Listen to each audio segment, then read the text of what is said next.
الحمدللہ رب العالمین الصلاۃ والسلام علی محمد رسول اللہ۔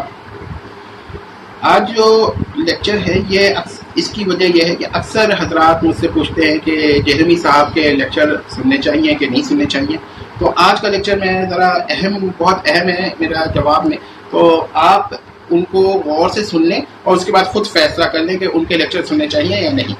ان کا ایک لیکچر ہے Quran class introduction of Quran class part 4۔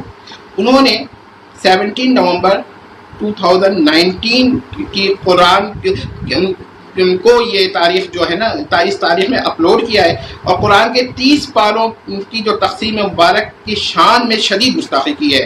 تو ویڈیو جو ہے ان کی 2508 ٹائم سے لے کر 2918 ٹائم تک ہے، ٹائم بھی میں نے بتا دیا ہے، ویڈیو پہ چیک کر لیں۔ اس میں ایاز باللہ پاروں کی شان میں جہرمی صاحب نے گستاخی کرتے ہوئے بلنڈر کے الفاظ استعمال کی ہیں۔ اس کے علاوہ اثر 9 پاروں کو ریوائز کرنے کی تجویز دی ہے۔ استغفر اللہ۔ یاد رکھیے قرآن کے 30 اجزاء ہیں، اور یہ 30 اجزاء یا پاروں کی تقسیم کے جواز پر اجماع ہو چکا ہے، لہذا اب اس تقسیم پر اعتراض کرنا بالکل غلط ہے۔ اس کے علاوہ سورہ حجر کی ایک آیہ جو پارہ 13 میں ہے اور باقی آیات پارہ نمبر 14 میں ہے، اس پر جہرمی صاحب نے اعتراض کرتے ہوئے اس تقسیم کو الیاذ باللہ بیوقوفانہ تقسیم کی اصطلاح استعمال کی ہے۔ استغفر اللہ۔ یاد رکھیے پاروں کی تقسیم اس اعتبار سے نہیں ہوئی کہ ایک سورہ ایک پارے میں ہو۔ اس کا مفصل جواب آئندہ کبھی دیں گے انشاءاللہ۔ گزارش ہے کہ جہرمی صاحب کی گمراہی کے لیے اور بھی کوئی دلیل چاہیے، یا اجماع امت جو کہ تمام اسلامی فرقے پاروں کی تقسیم پر اجماع کر چکے ہیں اور پاروں کی تقسیم کے جواز پر اجماع کر چکے ہیں، تو جواز پہ اجماع جب ہو جاتا ہے تو پھر اس پر کوئی اعتراض نہیں ہوتا ہے۔ تو اس وقت میں کہتا ہوں کہ آپ لوگوں کو ریوائز کرنا چاہیے، اور اس کے بعد اور حیرت کی بات ہے کہ کسی نے ان کے لیکچر کے بعد کسی نے ان سے کوئی سوال نہیں کیا کہ آپ اجماع کے خلاف بول رہے ہیں۔ یہ 30 پاروں پہ تو اجماع ہو چکا ہے، تو اب کیسے آپ اس کو نوز باللہ بلنڈر کہہ رہے ہیں، کبھی کوئی اور اعتراض کر رہے ہیں، کوئی اور لفظ استعمال کر رہے ہیں، یہ بالکل غلط ہے۔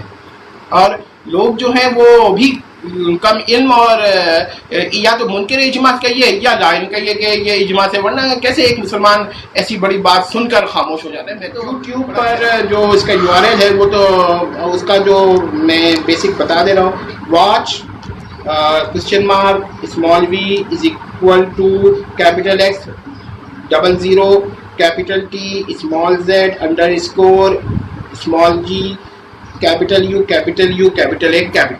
تو یہ اس پر آپ جا کر دیکھ سکتے ہیں۔ اور میں اب ان تمام لوگوں سے گزارش کرتا ہوں کہ جو محترم کو سنتے ہیں کہ جب تک محترم اس سے کھلے عام توبہ نہ فرمائے نا، تو ان کے لیکچر نہ سنیں، اور وہی لوگ سنیں جو ان کے اوپر رد یا تحقیق کرنا چاہتے ہوں، جن میں اتنی صلاحیت ہو۔ ورنہ آپ دیکھیں کہ یہ جب لیکچر ہو رہا ہے قرآن کلاس نمبر 4، کتنے لوگ بیٹھے ہوئے ہیں، کسی نے ایک نے سوال نہیں کیا کہ اس پہ اجماع ہو چکا ہے، آپ کیسے اعتراض کر رہے ہیں؟ اس کا مطلب ہے کہ جو لوگ بیٹھے ہیں ان کو اتنا علم ہی نہیں ہے کہ ہو کیا رہا ہے۔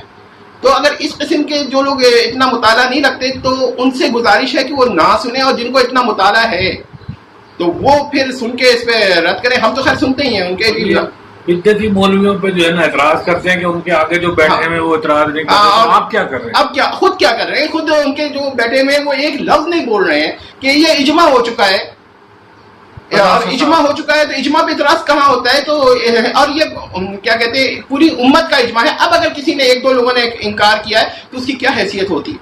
اور مزے کی بات تو یہ کہ یہ جو انہوں نے ایک بابا بنا لیا ہے ان لوگوں نے ان کو، تو ظاہر ہے کہ انجینئر صاحب کو یا محترم جہرمی صاحب کو توبہ کرنی چاہیے، اور ان تمام لوگوں کو بھی جو اس وقت موجود ہیں اس لیکچر میں، ان کو فردن توبہ کرنی چاہیے۔ اور اگر وہ نہیں کرتے نا تو یہ غلط کرتے ہیں بہت، اور پھر آپ لوگ دیکھیں۔ اور پھر آخری بات میں یہ کہوں گا کہ ان کو وہی سنیں جس کو اتنا علم ہو کہ ان کی غلطیاں پکڑ سکے، ورنہ تو وہی بات ہے کہ انسان جا کر منی گاڈ بن جائے گا، تو اور اس وقت بھی لوگ یہ نہ کہیں کہ یہ شرک ہو رہا ہے، تو پھر کیا دین ہے؟ بہرحال میں ان کو زیادہ ڈسکس کرنا نہیں چاہتا، لیکن لوگ مجھ سے پوچھتے ہیں تو کیا کیا جائے۔